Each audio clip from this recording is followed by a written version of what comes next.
नमस्कार, मैं शिक्षा मिश्रा झारखंड के सुप्रभात मीडिया में आपका स्वागत करती हूँ।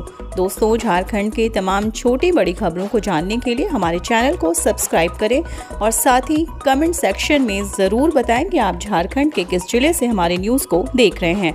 तो चलिए शुरू करते हैं खबर को, जानते हैं आज के मुख्य समाचार। झारखंड पंचायत चुनाव वाहनों के इस्तेमाल को लेकर दिशा निर्देश हुआ जारी। पंचायत चुनाव में वाहनों के इस्तेमाल के संबंध में जिला प्रशासन द्वारा दिशा निर्देश जारी किया गया है।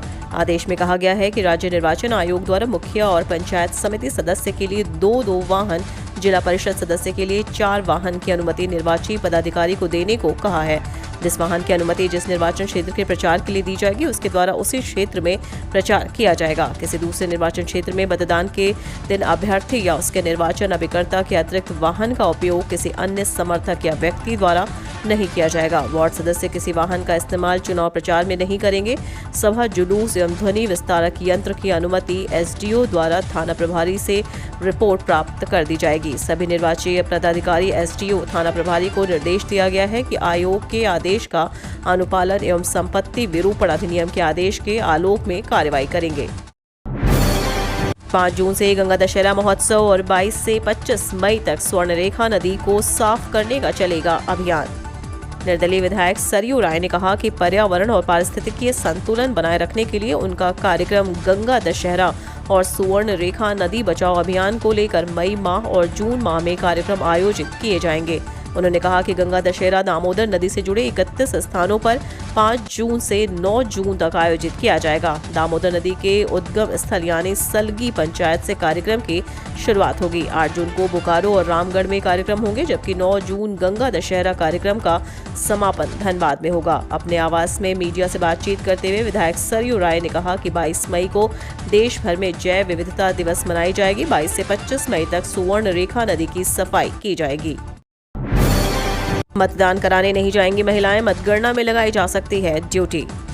राजधानी में इस बार के पंचायत चुनाव 2022 में किसी महिला कर्मचारी को चुनाव कराने के लिए बूथ पर नहीं जाना पड़ेगा, मतलब उन्हें पोलिंग टीम में नहीं रखा जाएगा। रांची जिला प्रशासन इसकी तैयारी में है। महिलाओं को पोलिंग टीम में नहीं रखा जाए, इसके लिए प्रशासन सब कुछ तय कर दिया है, बस ऑफिशियली घोषणा बाकी है। दरअसल इसका प्रमाण है कि पोलिंग टीम को दी जाने वाली ट्रेनिंग के पहले चरण में 14,633 कर्मियों को ट्रेनिंग देने का लक्ष्य रखा गया था। वहीं दूसरे चरण में 1 मई से लेकर 4 मई तक कुल 9,439 पदाधिकारियों कर्मियों को ही ट्रेनिंग दी जानी है। 5,194 कर्मियों को दूसरे चरण में ट्रेनिंग से मुक्त रखा गया है। बताया जा रहा है कि ये सभी महिला कर्मी हैं। अगर महिला कर्मियों को पोलिंग टीम से मुक्त कर दिया जाता है तो यह उनके लिए काफी राहत भरा होगा। झारखंड में झमाझम बारिश, कई जिलों में आंधी तूफान, देखे मौसम पूर्वानुमान। पिछले 24 घंटे में राज्य के अमूमन सभी हिस्सों में बारिश के बाद तापमान में 3 से 4 डिग्री सेल्सियस तक गिरावट दर्ज की गई है। राजधानी रांची का तापमान भी 3 डिग्री घटा है, जिससे गर्मी में थोड़ी राहत मिली। मौसम विभाग द्वारा जारी रिपोर्ट में कहा गया कि राज्य के कई हिस्सों में गर्जन व वज्रपात के साथ हल्की व मध्यम दर्जे की बारिश हुई। सबसे अधिक बारिश हजारीबाग के बड़का गांव में 40.7 मिलीमीटर बारिश हुई, जबकि सबसे कम 2.5 मिलीमीटर खूंटी में हुई। मौसम वैज्ञानिक एसएससी मंडल ने बताया कि अगले 3 दिनों तक राज्य के उत्तर पूर्वी यानी देवघर, दुमका, गोंडा, जामताड़ा, गिरिडीह, पाकुड़ व साहेबगंज के अलावा दक्षिण मध्यम यानी पूर्वी व पश्चिमी सिंहभूम, सिमडेगा, सरायकेला, खरसावां, रांची, रामगढ़, बोकारो, गुमला, हजारीबाग व खूंटी में 30 से 40 किलोमीटर प्रति घंटे की रफ्तार से हवा चलने के साथ साथ बारिश व वज्रपात को लेकर येलो अलर्ट जारी किया गया है। श्रीलंका स्थित भारतीय दूतावास ने सभी मजदूरों की डिटेल मांगी। मजदूरों से दूतावास कार्यालय में संपर्क करने का किया आग्रह। श्रीलंका में भारतीय दूतावास ने झारखंड के मजदूरों की सुरक्षित वापसी को लेकर पहल शुरू कर दी है। न्यूज़ 11 भारत ने इस संबंध में सोमवार को खबर चलाई थी कि झारखंड के 40 मजदूर श्रीलंका में फंसे हुए हैं, जो झारखंड सुरक्षित वापस आना चाहते हैं। इसी ट्वीट पर भारतीय दूतावास ने मामले पर संज्ञान लेते हुए सभी श्रमिक को भारतीय दूतावास से संपर्क करने को कहा है। भारतीय दूतावास ने सभी श्रमिकों के नंबर भी मांगे हैं ताकि उन्हें वापस झारखंड भेजा जा सके। इस सिलसिले में राज्य के मुख्यमंत्री हेमंत सोरेन ने भी विदेश मंत्री एस जयशंकर को ट्वीट कर श्रीलंका में फंसे झारखंडी मजदूरों की सुरक्षित वापसी की अपील की थी। धान को राइस मिल भेजने में लैंप्स ने बरती लापरवाही, अब होगी पैसे की वसूली। किसानों से धान लेने के बाद उसे राइस मिल भेजे जाने का प्रावधान है, पर इस मामले में कुछ जिलों में लापरवाही बरती गई है। झारखंड राज्य खाद्य एवं असैनिक आपूर्ति निगम लिमिटेड ने इसे गंभीरता से लिया है। इस संबंध में उसकी ओर से अलग अलग जिलों को लेटर भेजा गया। कहा गया है कि धान अधिप्राप्ति योजना के तहत किसानों से लैंप्स पैक्स में धान उठाया गया, पर इसके बाद संबंधित लैंप्स पैक्स की ओर से इसे राइस मिलों को भेजा नहीं गया। ऐसे में लापरवाही बरतने वाले लैंप्स पैक से धान की मात्रा के समतुल्य राशि की वसूली की जाए। इस आधार पर संबंधित जिलों में जिला सहकारिता पदाधिकारी कार्यालय की ओर से चिन्हित लैंप्स पैक से पैसे की वसूली किए जाने संबंधी आदेश जारी किए गए हैं। एनटीए ने नीट यूजी 22 के आवेदन की तिथि 15 मई तक बढ़ाई।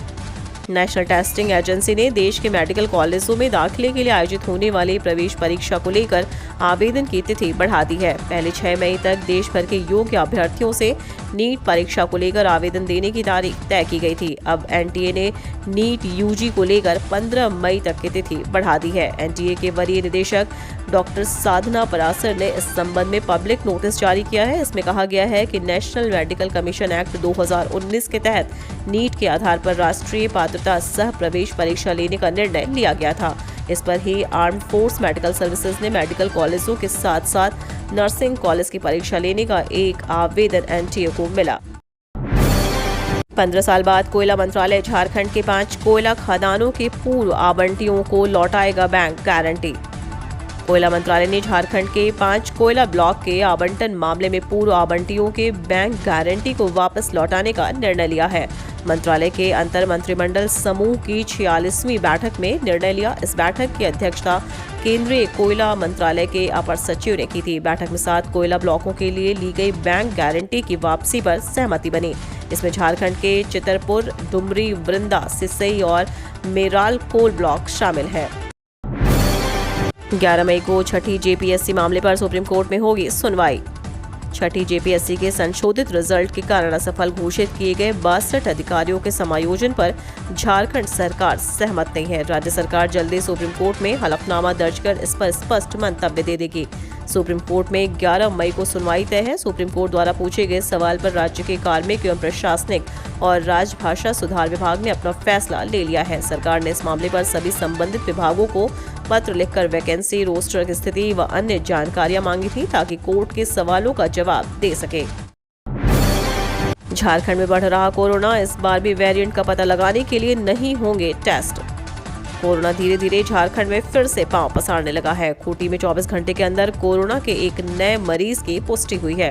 वहीं रांची में 4 और देवघर में 1 मरीज की पुष्टि हुई है। इधर ईस्ट सिंहभूम में 1 और रांची में 3 मरीज कोरोना से रिकवर हुए हैं। इसके बाद राज्य में एक्टिव मरीजों की संख्या 31 हो गई है। खूंटी में नए मरीज के सामने आने के बाद 5 जिलों में कोरोना के मरीज एक्टिव हो गए हैं। इसके बावजूद झारखंड में कोरोना का वेरिएंट पता लगाने वाला टेस्ट नहीं हो पाएगा। चूंकि रिम्स में आई जीनोम सीक्वेंसिंग मशीन चालू नहीं हो पाई है। इतना ही नहीं, इस मशीन को चालू कराने को लेकर ना तो स्वास्थ्य विभाग गंभीर है और ना ही रिम्स के अधिकारी, जिसका खामियाजा राज्य के लोगों को भुगतना पड़ सकता है।